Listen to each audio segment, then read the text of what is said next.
महाम्बोधे स्थिरे कणकरुचिरे नील शिखरे बसन पाशादान्त सहज बलभद्रेण बलिना सुभद्रा मध्यस्थ सकल सुर सेवा बसरदो जगन्नाथ स्वामी नयन पथगामी भवतु मे कृपा पाराबार सजल शरद श्रेणी रुचिर रमा वाणी राम स्फुरदमल पंकेरुह मुख सुरेन्द्र आराध्य श्रुतिगण शिखा गीत चरित जगन्नाथ स्वामी नयन पथगामी भवतु मे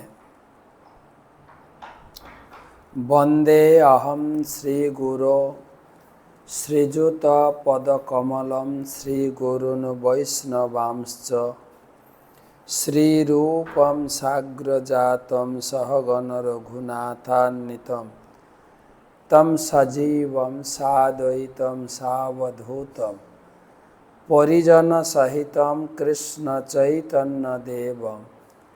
श्रीराधाकृष्णपादान् सहगण ललिता श्रीविशाखान्वितांश्च नमो ॐ विष्णुपादाय कृष्णप्रेष्ठाय भूतले श्रीमते भक्तिवेदान्त स्वामिनिति नामिने नमस्ते सारस्वते देवे गौरवाणी प्रचारिणे निर्विशेष शून्यवादी पाश्चात्य देशतारिणे आजानुलंबित भुजौ कनकावदातौ संकीर्तनैकपितरौ कमलायताक्षौ विश्वम्भरौ द्विजवरौ जुगधर्मपालौ वंदे जगत्प्रियकरौ करुणावतारौ करुणावतारौ करुणावतारौ जय श्री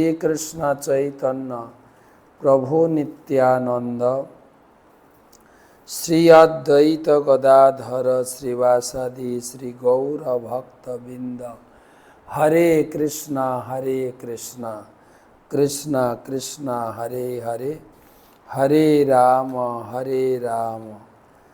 राम राम हरे हरे।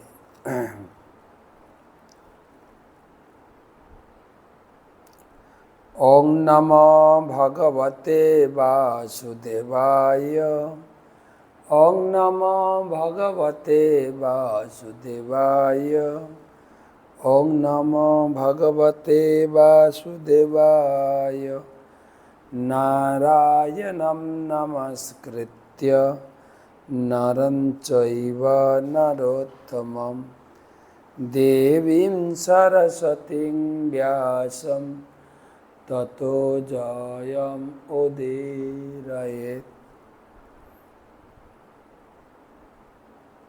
त्वमादिदेवं करुणानिधानं तमालवर्णं सुहितावतारम्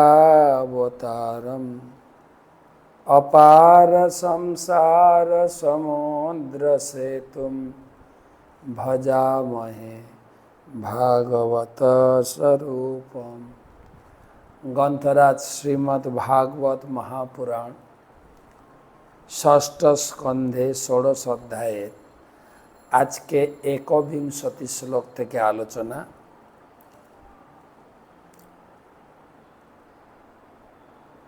आज के হচ্ছে 1342তম भागवत रसमाधुरी सेमिनार।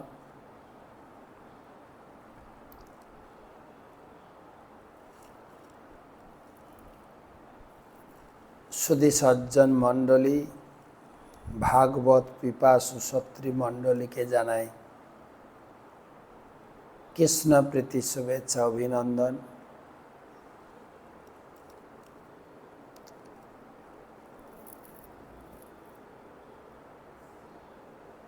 गुरुदेवेर चरणे प्रणाम निवेदन करे तार अहेतुकी कृपा आशीर्वाद प्रार्थना करी।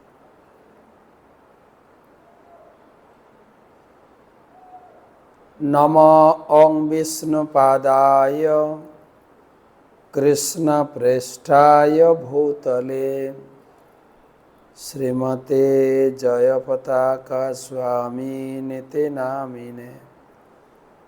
नमो आचार्यपादाय निताय कृपाप्रदायिने गौरकथा धामदाय नगरग्रामतारिणे।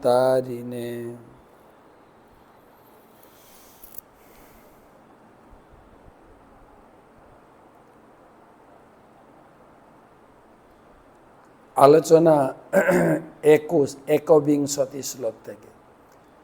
वचस्सु परतेह प्राप्य ज एक मनसा सह अनावरूपश्चित् मात्र सोहवैत न सदसत् परः।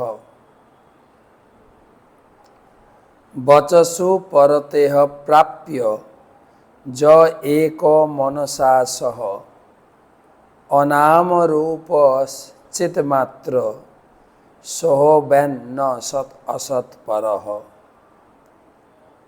श्री नारद मुनि चित्रकेतु महाराज के मंत्र दीक्षा सह शिक्षा दिच्छेन। मंत्र दीक्षा एवं शिक्षा এই শ্লোকের অনুবাদ। বদ্ধজীবের বাণী ও মন ভগবানকে প্রাপ্ত হতে পারে না, কারণ জড় নাম ও রূপ সম্পূর্ণরূপে চিন্ময় ভগবানের ক্ষেত্রে প্রযোজ্য নয়। তিনি সমস্ত স্থূল ও সূক্ষ্ম ধারণার অতীত। নির্বিশেষ ব্রহ্ম তার একটি রূপ। তিনি আমাদের রক্ষা করুন।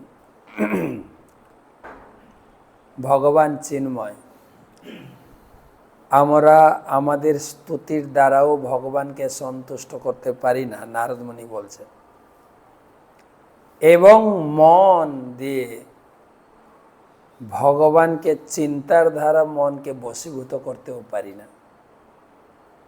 কেন না, আমাদের মন, বুদ্ধি, আমাদের বাণী সব দূষিত জড়জগতের বস্তুর দ্বারা কলুষিত।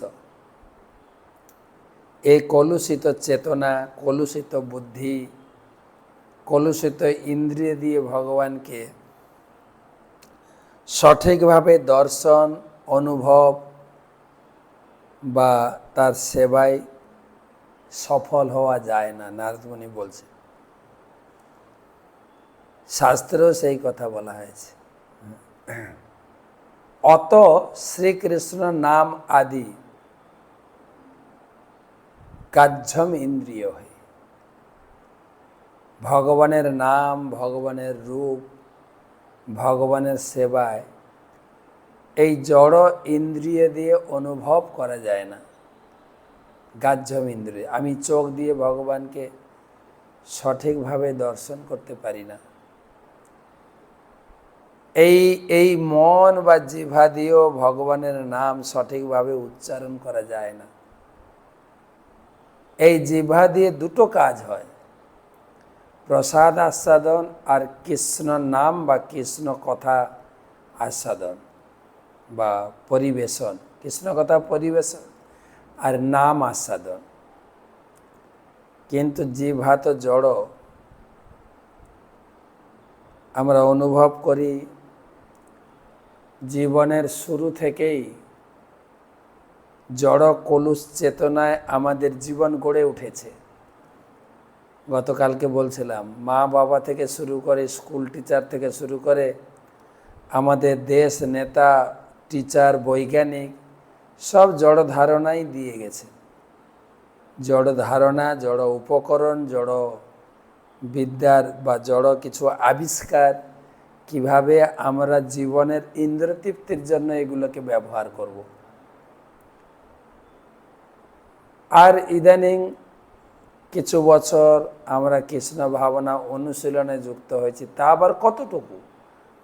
সকালে হয়তো 1 ঘন্টা ক্লাস শুনি, সারাদিন তো জড় চেতনায় মন বিভোর হয়ে থাকে। তো সুতরাং বলছেন আমাদের নারদ মুনি, না, বদ্ধজীব বাণীর দ্বারা মনের দ্বারা ভগবানকে প্রাপ্ত হতে পারে না। সেখানে ন ভবেত গ্রাহ্যম ইন্দ্রিয়।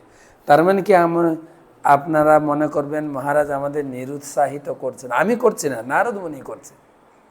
আমি কেন করব? নারদ মুনি যা বলছেন সেটা আমার নিজের অনুভব দিয়ে বোঝানোর চেষ্টা করছি বা বোঝার চেষ্টা করছি, এটা বলতে পারে। বাস্তবিক তাই। কিন্তু আচার্যগণ বলছেন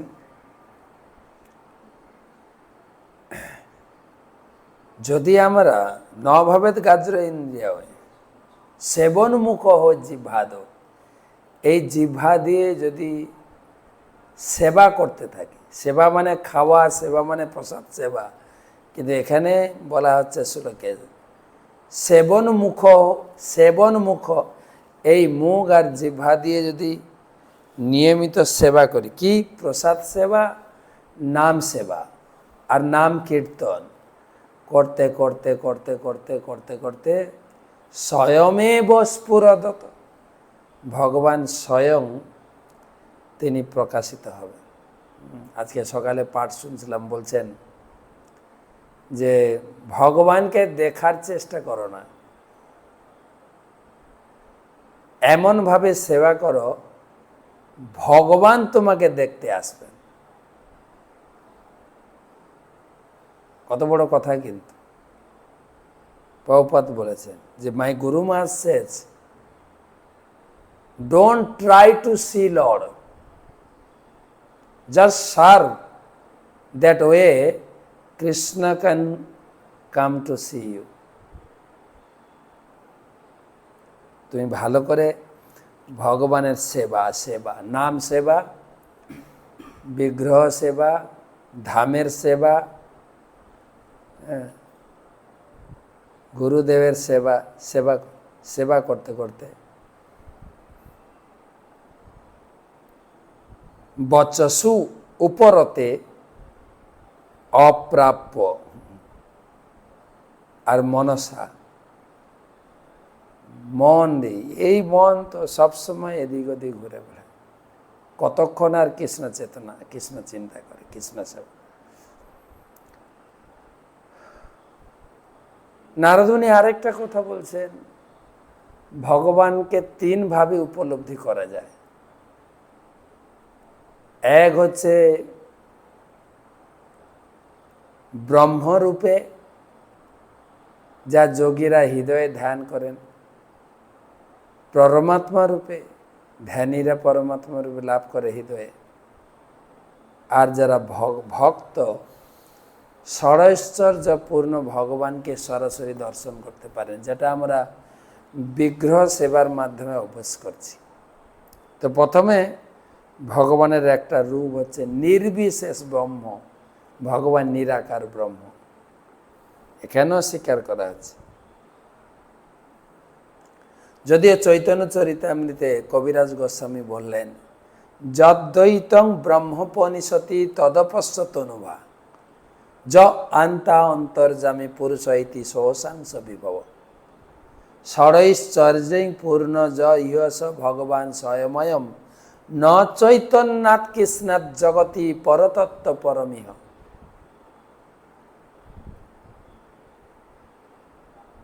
কবিরাজ গোস্বামী বলছেন ভগবানকে তিন রূপে, ভগবান কৃষ্ণকে তিন রূপে উপলব্ধি করা যায়, ব্রহ্ম, পরমাত্মা, ভগবান। শ্রী চৈতন্য মহাপ্রভু অভিন্ন কৃষ্ণ তত্ত্ব, তাই চৈতন্য মহাপ্রভুরকেও তিন ভাবে উপলব্ধি করা যায়। তিনিই ব্রহ্ম, যদ্বৈতম অদ্বৈতম ব্রহ্ম উপনিষদি তদপশ্যতনুভা। উপনিষদে ভগবানকে যে নির্বিশেষ ব্রহ্ম জ্যোতি ছটা বলে বর্ণনা করা হয়েছে, সেই এই চৈতন্য মহাপ্রভু। য আন্তা অন্তর্যামী পুরুষ ইতি সহসাংস বিভব।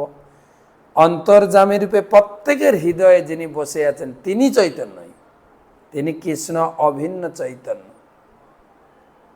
আর কি? ষড়ৈশ্চর্যই পূর্ণ য ইহ স ভগবান স্বয়ময়ম। স্বয়ং ভগবান যিনি ষড়ৈশ্চর্য রূপে, তিনি শুদ্ধ ভক্তের কাছে প্রকাশিত, সেও চৈতন্য। ন চৈতন্যাৎ কৃষ্ণাৎ জগতি পরতত্ত্ব পরমিহ। চৈতন্য থেকে পরতত্ত্ব আর কেউ নেই। তাই এই 21 শ্লোকে দুটো তত্ত্ব, একটা আছে আমরা আমাদের জড় মন বুদ্ধি বাক্যের দ্বারা ভগবানকে জয় করতে পারি না, আর ভগবানের নির্বিশেষ ব্রহ্মরূপ। যস্মিন নিদম যতশ্চেদম যস্মিন নিদম যতশ্চেদম তিষ্ঠত্যপ্যেতি জায়তে মৃন্ময়ে শিবমিজ্জাতি তস্मै তে ব্রহ্মণে নমঃ। যস্মিন নিদং যতশ্চেদম তিষ্ঠত্যপ্যেতি জায়তে মৃন্ময়ে শিবমিজ্জাতি তস্मै তে ব্রহ্মণে নমঃ। মৃন্ময় পাত্র যেমন মৃত্তিকা থেকে উৎপন্ন হয়ে মৃত্তিকাতেই অবস্থান করে এবং ভেঙে গেলেই পুনরায় মৃত্তিকাতে লীন হয়, তেমনি এই জগৎ পরম ব্রহ্মের দ্বারা সৃষ্টি হয়েছে, পরম ব্রহ্মে অবস্থান করছে, সেই পরম ব্রহ্মেই লীন হয়ে যাবে। অতএব ভগবান যেহেতু সেই ব্রহ্মেরও কারণ, আমরা তাকে আমাদের সশ্রদ্ধ প্রণতি নিবেদন করি। এটা একটা শিক্ষা। আমাদের জগতে লোকে বলে আমি গুরু দীক্ষা নিয়েছি, শিক্ষা গুরু নিয়ে নাই। না, যার কাছ থেকে দীক্ষা নিয়েছেন শিক্ষাও নেন। আমাদের ইস্কনে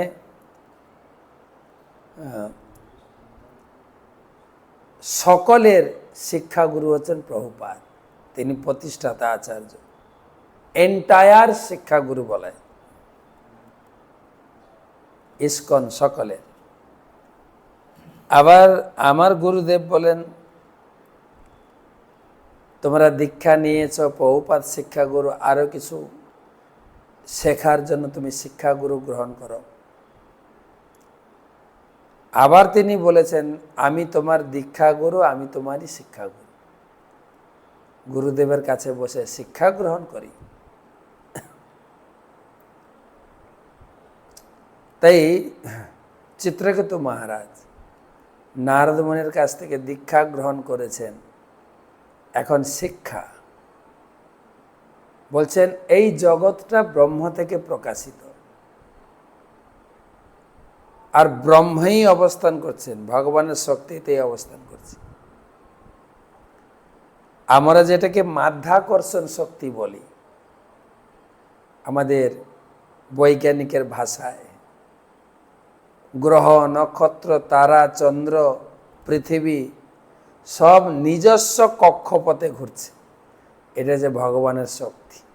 যচ্চক্ষুরেষু সবিতা সকল গ্রহাণম রাজা সমস্ত সুরমূর্তি অশেষ তেজাঃ যৎসংজ্ঞয়া ভ্রমতি সংভীর্ত কালচক্র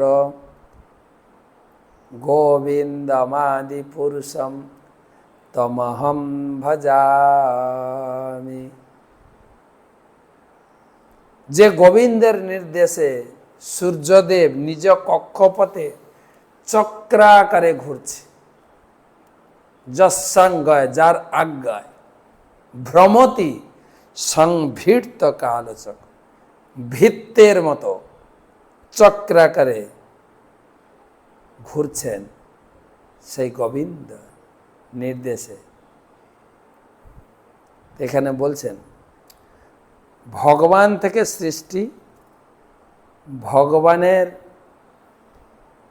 সৃষ্টিতে অবস্থান, আর পরে ভগবানেই বিলীন হবে। অনেক প্রকার প্রলয় থাকে। যখন ব্রহ্মার দিন শেষ হয়, যেরকম আজকে সন্ধ্যায় আমাদের দিন শেষ হয়ে এখন রাত্রি চলছে, ব্রহ্মার দিন শেষ হয়ে রাত্রি হলে প্রলয় হয়ে যায়। তিনটা লোক তো প্রলয় হয়ে যায়, স্বর্গ মর্ত পাতাল প্রলয়। স্বর্গ এই মর্তলোক আর নিচের লোক। জনতব ব্রহ্ম, ব্রহ্মলোকে আশ্রয় নেয়। আবার ব্রহ্মার যখন 100 বছর হয়ে যায়, তখন এই পুরো ব্রহ্মাণ্ড লীন হয়ে ভগবানের নাভিতে অবস্থান করে। সেই জন্য আমরা এই দামোদর আরতির সময় প্রার্থনা করেছি, নমস্তেস্তু দামনে স্ফুরদিতি দামনে তদিয়দরায়াথ বিশ্বস্বধামনে নম রাধিকা ওই তদিয় প্রিয়া ওই নম অনন্ত লীলায় দেবায় তুভ্যম। পদকর্তা দামোদর ষ্টকম গাইতে গিয়ে তিনি বলছেন, হে প্রভু, নমস্তেস্তু দামনে, তোমার কোমর যে দড়ি বাঁধা আছে, দড়িকে প্রণাম করি। তদীয় উদরায়থ বিশ্বস্ত ধামনে, তোমার উদরকে প্রণাম করি, কেননা উদর হচ্ছে সারা বিশ্বের সৃষ্টির কারণভূত। আপনার উদর থেকে সারা বিশ্ব সৃষ্টি হয়েছে। ভগবানের উদর থেকে যে পদ্ম প্রকাশিত হয়েছে, তাতে ব্রহ্মা এই জগৎ সৃষ্টি করেছেন। তাহলে সৃষ্টি হলো, শুরু হলো ভগবানের নাভি থেকে।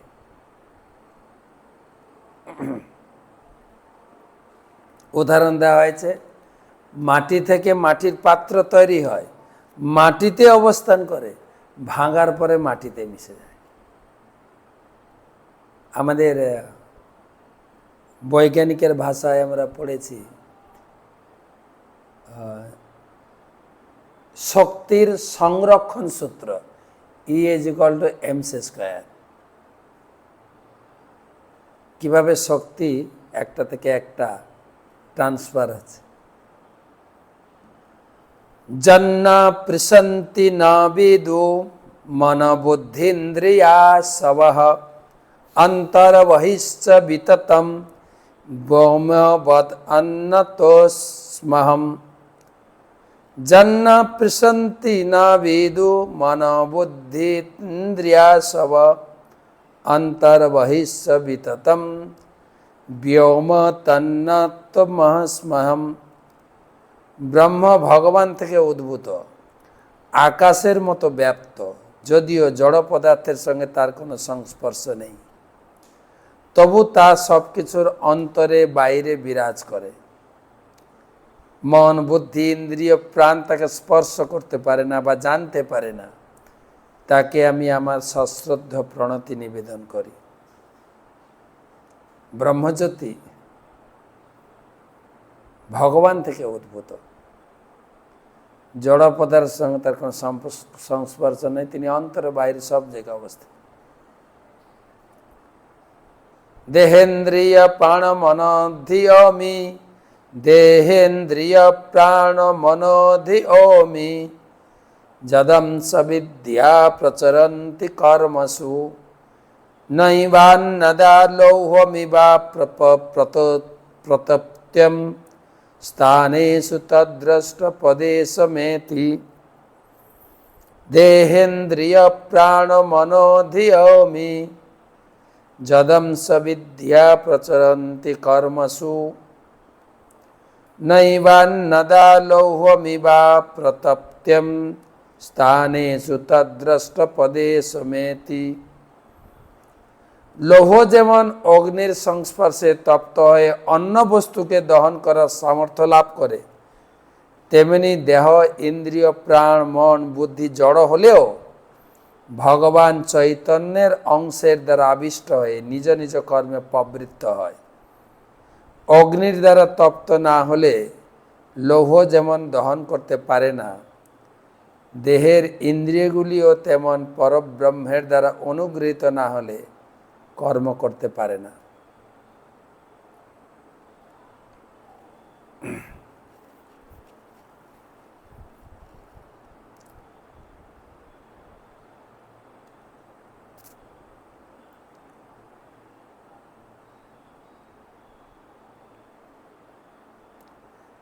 দেহেন্দ্রিয় প্রাণ মনোধিয়মে।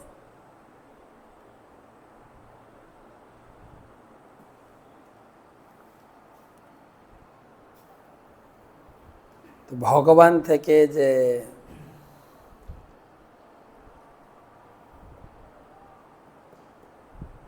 নির্বিশেষ ব্রহ্ম প্রকাশিত সেই সম্বন্ধে আলোচনা। ও না, 24 নম্বর শ্লোক। তো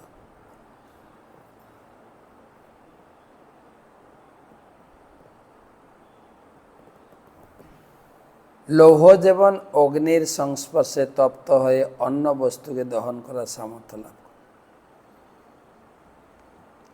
এর আগে বলা হয়েছিল 21-22 শ্লোকে যে ভগবানকে মন দ্বারা বাক্য দ্বারা লাভ করা যায় না। এখানে আরেকটা তত্ত্ব নারদ মুনি বলছেন,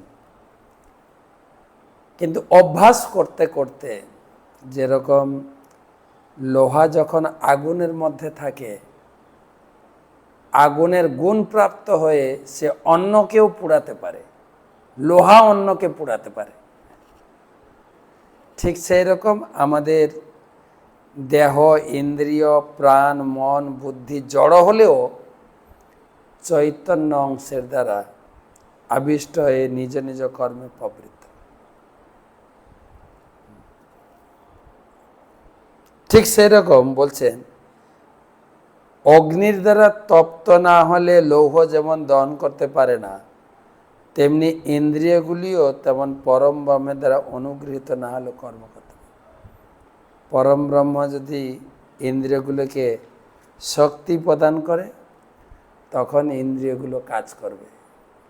চোখের পাতা নড়ছে, ভগবান কৃপা না করলে চোখের পাতাও নড়বে না। তো নারদ মুনির উপদেশের লাস্ট শ্লোক, ওং নমো ভগবতে মহাপুরুষায় মহানুভাবায় মহাবিভূতি পতয়ে সকল শাশ্বত পরিবীঢ় নিকর করকমল কুটমল পলালিত চরণারবিন্দ যুগল পরম পরম পরমেষ্ঠিন নমস্তে।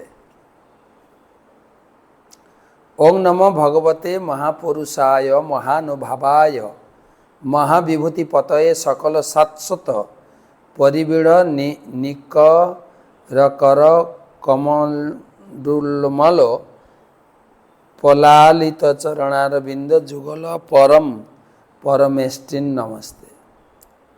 হে গুণাতীত ভগবান, আপনি চিৎ জগতের সর্বোচ্চ লোকে বিরাজ করেন।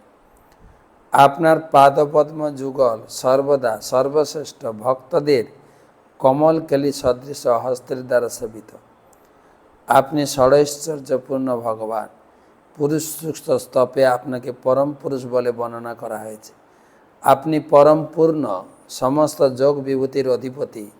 আমি আপনাকে আমার সশ্রদ্ধ প্রণতি নিবেদন করি।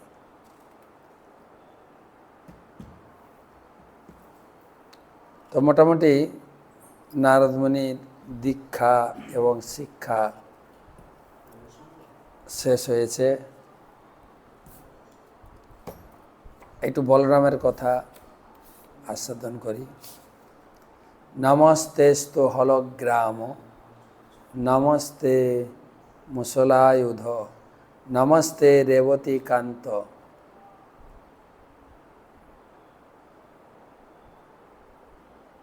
নমস্তে ভক্তবৎসল নমস্তে বলিনা শ্রেষ্ঠ নমস্তে ধরণীধর পলম্বারে নমস্তেস্তু ত্রাহি মাম কৃষ্ণ পূর্বজ। গতকালকে আপনারা বলরামের জন্ম কথা শুনেছেন। বলরামের বাল্যলীলা অনেক আছে। দুই ভাই 11.5 বছর বৃন্দাবনে কাটিয়েছে। তা বৃন্দাবনে এক জায়গা নয়, গোকুল থেকে ছটিকরা থেকে গেছেন নন্দগ্রাম, বিভিন্ন জায়গা। তো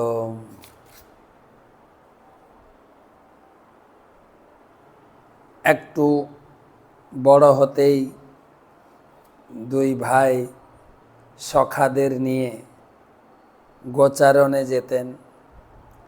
গোচারণে যাওয়া তো একটা বাহানা ছিল, মেন ছিল আনন্দ করব, মাঠে গিয়ে বন্ধুদের সঙ্গে খেলাধুলা করব।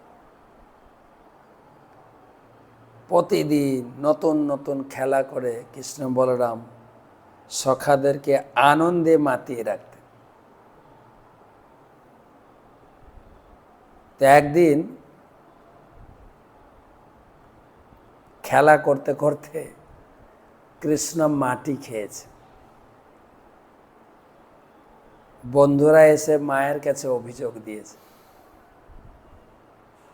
মা যশোদে, তোমার কানাই মাটি খেয়েছে, বৃন্দাবনের মাটি এত টেস্টি।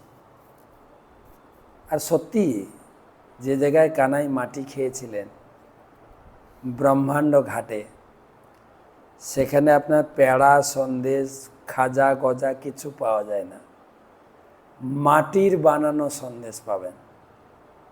আর লোকে কিনছে, লোকে খাচ্ছে, ওখানে কিনছে, বাড়ি নিয়ে যাচ্ছে। এমনি পেড়া সন্দেশ হয়তো আপনার 2 দিন 4 দিন থাকবে, ও তো জিন্দেভি থাকবে আপনার। আর পেড়ার মতো বানিয়েছে, মাটিটাকে শুকিয়ে সুন্দর। তো মা যশোদা কোলে নিয়ে আদর করে বলছে, কানাই তুমি মাটি খেয়েছো কেন? মাটি খেলে যে শরীর খারাপ করবে, তোমার যদি খিদা লাগে থাকে দুধ খাও, মাখন খাও, মাটি খেতে নেই। মা যশোদা আছেন, কানাই ছোট্ট বাচ্চা, অবুঝ, মাটি খেলে বা কোনো অপরিষ্কার জিনিস খেলে যে শরীর খারাপ হয় তার সেই বোধ জ্ঞানটা নেই। কানাই মুখ খুলছে না, বলছে না আমি মাটি খাইনি। তখন বলরামও এগিয়ে এলেন, হ্যাঁ মা আমি দেখেছি ও মাটি খেয়েছে। কানাই মিথ্যা কথা বলছে। মা যশোদা বলছেন, তোমার দাউ ভাইও তোমাকে বলছে, তোমার নামে অভিযোগ করছে তুমি মাটি খেয়েছ। বলছে দাউ ভাইও আমার বিপক্ষে, আজকে আমার বিপক্ষে বন্ধুদের সঙ্গে সাথ দিয়ে আমার নামে অভিযোগ তুলেছে। মা যশোদা বলছে, তুমি মুখ খোলো, আমি দেখি তোমার মুখে মাটি আছে কিনা। মুখ খুলছে না। কখনো কখন দেখেছেন বাচ্চারা ঔষধ খাবে না, মুখ বন্ধ করে রাখে। মা যত চেষ্টা করে মুখ খোলে না। তখন এই মুখ খোলার কায়দা হচ্ছে এই 2টো আঙ্গুল দিয়ে এখানে ধরে একটু চাপ দিলে বাচ্চার মুখটা খুলে যায়। যেই মুখ খুলেছেন,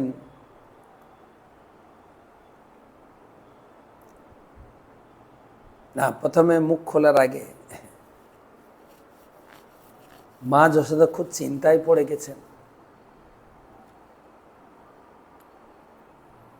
আর চিন্তায় পড়ে তিনি শিব ঠাকুরকে ডাকছেন। শিব ঠাকুরের পূজা করা শুরু করেছে। আমার কানাইয়ের কি হবে? হে ঠাকুর, তুমি আমার কানাইকে রক্ষা করো। শিব ঠাকুরের পূজা করেছিলেন মা যশোদা। সেই শিবের নাম হয়েছে চিন্তাহরণ। চিন্তাহরণ শিব, যে যশোদা মায়ের চিন্তাকে মুক্ত করেছিলেন।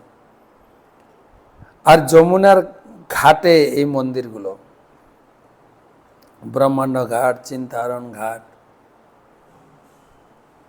তো সেই তো চিন্তাহরণ মন্দির আর যমুনাতে ঘাট হয়েছে চিন্তাহরণ ঘাট। মা যশোদা সেই শিব পূজা করে গোপালের এই মাটি খাওয়া থেকে চিন্তামুক্ত হয়েছিলেন। তো যেই কানাই মুখ খুলেছেন, মা যশোদা জোর করে মুখ খুলিয়েছেন। মুখের ভিতরে দেখছেন সারা ব্রহ্মাণ্ড কানাইয়ের মুখে, পুরো গ্লোব একটা ব্রহ্মাণ্ড কানাইয়ের মুখে ঘুরছে। জল, স্থল, অন্তরিক্ষ, সেই সঙ্গে মা যশোদে কোলে জড়িয়ে ধরে গোপালের মুখ দেখছেন হাঁ করে, সেই চিত্রও দেখছে। মা ছিল বাৎসল্য রসে, এখন কৃষ্ণের মুখে এত ঐশ্বর্য দেখে মা অন্য চিন্তা করতে শুরু করেছে। তার মানে বাৎসল্য রস থেকে আবার আশ্চর্য রস এসে যাচ্ছে। এই ছেলেটা কে তাহলে? এ কি আমার ছেলে না অন্য কেউ? হঠাৎ কানাই তার মুখ থেকে সেই ব্রহ্মাণ্ডটা অন্তর্ধান করে দিয়েছে। কানাই জোর করে মাকে জড়িয়ে ধরে বলছে, মা মা দুধু খাবো। মা আবার সেই মাথা থেকে চলে গেল ঐশ্বর্য ভাব, আবার বাৎসল্য ভাবে কানাইকে জড়িয়ে ধরে আদর করতে শুরু করলেন, বুকের স্তন পান করাতে শুরু করলেন। বারবার শিব ঠাকুরকে স্মরণ করছেন, শিব ঠাকুরের কাছে প্রার্থনা করছেন, আমার গোপাল অবুঝ গোপাল, অবোধ জ্ঞান, তার শরীরকে তুমি রক্ষা করো। আপনি বলবেন কৃষ্ণকে রক্ষা করার জন্য শিব ঠাকুর? হ্যাঁ, ভগবানের সেবার জন্য যা করণীয় করেছেন। মা যশোদা তো এইভাবে অনেক অসুর এসছেন বৃন্দাবনে, প্রতিদিন 3টে করে অসুর বধ করতেন দুই ভাই মিলে। দুই ভাই এবং সখাদের মিলিত প্রচেষ্টায় 3টা অসুর, সকালে একটা, দুপুরে একটা, সন্ধ্যায় একটা। তো আবার কালকে আলোচনা করব বলরামের অসুর বধ লীলা। তিনি প্রলম্বাসুর বধ করেছেন, বৎসাসুর বধ করেছেন, ধেনুকাসুর, অঘাসুর, বকাসুর, शकटासुर, तीनबर्तासुर, अरिष्टासुर, कत असुरेर कथा शुनबेन कालके। हरे कृष्ण।